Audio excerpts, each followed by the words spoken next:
Binhazim, is he still? Yeah, right here. Given the recent controversy surrounding homosexuals in the military, under Islamic law, if a homosexual person began to actually engage in homosexual relations in an ongoing and permanent way with no intention of quitting, then the punishment under Islamic law would be death, unless, he agreed to quit. As a practicing Muslim, do you accept or reject this particular teaching of Islam? Well, the question of rejecting and accepting teachings of Islam, really, I don't have a choice as a Muslim to accept or reject teachings. I go with what Islam teaches. Now, is Islam unique in that regard where the term alternate lifestyles is acceptable? No, it's not unique. This is also in the Judeo-Christian understanding as well. Do you accept the teaching of Islam? Let me finish. I'm a student of comparative religions, and I know that this is captured in other religions as well, that this is an unacceptable way of life, right?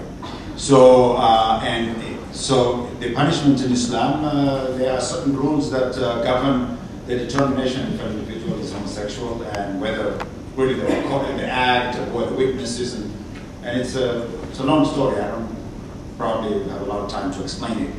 But you just cannot prosecute someone just because you think they're homosexual, for example. It has to be clear proofs that show that situation. If a person were to explicitly say, I'm a homosexual, I have no intention of quitting, the punishment under Islam, not under Christianity or Judaism, is capital punishment. Is there a country that follows Islamic law? Yes. Okay. About 52 or so, right? Sharia law? So, which country is that follows Islamic law? I don't know any country that follows Islamic law. In Saudi Arabia, if you are homosexual... Saudi Arabia is a country that follows a mixture of laws, among which are Islamic laws, and among which are British laws, and among which are Napoleonic laws. There is no country in the world, to the best of my understanding, that follows Islamic law 100%. So unless you have a country, many people will tell you, unless you have a country that exercises Islamic law 100%, no exceptions, not following any other law. If you mix laws with other laws, then that doesn't qualify as an Islamic country. Okay, well perhaps let me phrase my question this way. There's a difference between Muslim countries and an Islamic country. Under Islamic law, is it punishable by death if you are homosexual? Yes. Thank you. It's punishable by death.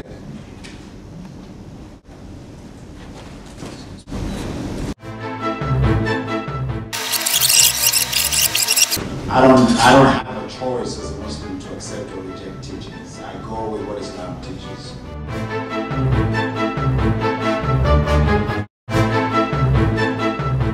Under Islamic law, is it punishable by death if you are homosexual? Yes.